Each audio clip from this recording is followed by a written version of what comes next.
মর্মান্তিক সড়ক দুর্ঘটনা, ভারত সেবার সঙ্গে সন্ন্যাসী সহ দুজনের মৃত্যু। হাওড়া জেলার বাগনান লাইব্রেরি মোড়ে ভয়াবহ সড়ক দুর্ঘটনা। 16 নম্বর জাতীয় সড়কে সোমবার সকাল আনুমানিক 6টা নাগাদ ঘটে যাওয়া এই দুর্ঘটনায় প্রাণ হারালেন ভারত সেবা সংঘের এক সন্ন্যাসী সহ একজন। আহত হয়েছেন আরও 5 জন। দুর্ঘটনার ফলে গোটা এলাকায় সৃষ্টি হয়েছে তীব্র যানজটের, উত্তেজনা ছড়ায় স্থানীয়দের মধ্যে। সূত্রের খবর, কলকাতার বালিগঞ্জে অবস্থিত ভারত সেবা সংঘ থেকে একটা 407 গাড়ি পূর্ব মেদিনীপুরের মহিষা দলে একটা ধর্মীয় অনুষ্ঠানে যোগ দেওয়ার উদ্দেশ্যে যাচ্ছিল। 407 গাড়িটিতে ছিলেন সংঘের একাধিক সদস্য। সকাল আনুমানিক 6টা নাগাদ বাগনান লাইব্রেরি মোড়ে এসে আচমকায় নিয়ন্ত্রণ হারায় গাড়িটা। রাস্তার পাশের লেনে চলে যায়। ঠিক সেই সময় হাওড়ার দিক থেকে আসা একটা বালি বোঝাই লরি দ্রুত গতিতে এসে গাড়িটাকে সজোরে ধাক্কা মারে। বালি লরির পেছনে থাকা একটা প্রাইভেট গাড়িও ধাক্কা মারে। প্রচন্ড শব্দে কেঁপে ওঠে গোটা এলাকা। স্থানীয় বাসিন্দারা প্রথমে এগিয়ে এসে আহতদের উদ্ধার করে। দুর্ঘটনায় গুরুতর আহত অবস্থায় উদ্ধার হন ভারত সেবা সংঘের সন্ন্যাসী স্বামী সুভাষ মহারাজ এবং সংঘের আরও এক কর্মী। তাদের দুজনকে আশঙ্কাজনক অবস্থায় উলুবেড়িয়া শরৎচন্দ্র মেডিকেল কলেজ হাসপাতালে নিয়ে যাওয়া হলে চিকিৎসকরা তাদের মৃত বলে ঘোষণা করেন। এছাড়াও দুর্ঘটনায় আহত আরও 5 জন, তাদের মধ্যে 2 জনের অবস্থা আশঙ্কাজনক বলে হাসপাতাল সূত্রে খবর। আহতদের মধ্যে রয়েছেন ম্যাটাডর এবং প্রাইভেট গাড়ির যাত্রীরা। তাদের মধ্যে কয়েকজনের মাথায় এবং শরীরের নানান জায়গায় গুরুতর আঘাত লেগেছে।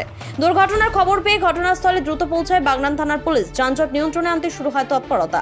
মৃতদেহ দুটি উলুবেড়িয়া মর্গে পাঠানো হয় ময়নাতদন্তের জন্য। পুলিশ প্রাথমিকভাবে মনে করছে ম্যাটাডর চালক সম্ভবত ঘুমে আচ্ছন্ন হয়ে পড়েছিলেন অথবা গাড়ির ব্রেক ফেল করেছিল, ফলে তিনি নিয়ন্ত্রণ হারান।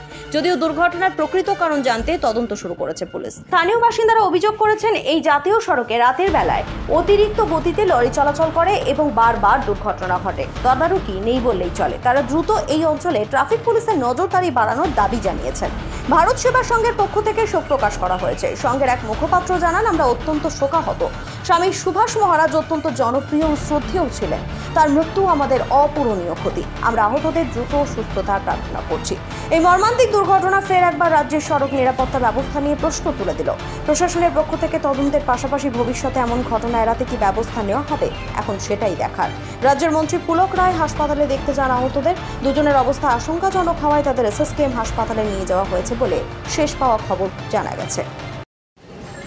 অ্যাকচুয়ালি বালিগঞ্জের থেকে ভারত সেবা সংঘের সঙ্গে প্রধান শাখা থেকে মহিষা দলের উদ্দেশ্যে এটা রওনা দিয়েছিলেন।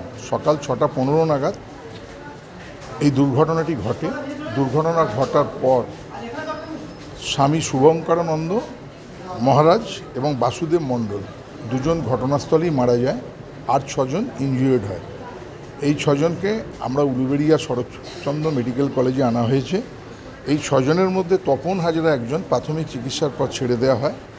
বাকি 5 জন উলুবেড়িয়া হাসপাতালে আছে। তার মধ্যে 2 জনের অবস্থা ভালো না হওয়ার জন্যে আমরা স্বামী অমরানন্দ মহারাজ এবং জগন্নাথ মাহাতো এই 2 জনকে আমরা কলকাতার SSKM-এ পাঠাচ্ছি।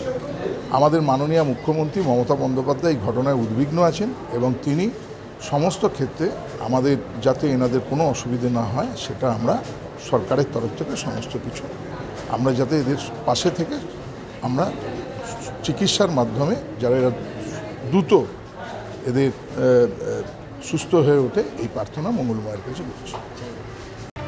ব্যুরো রিপোর্ট, জনমত বাংলা।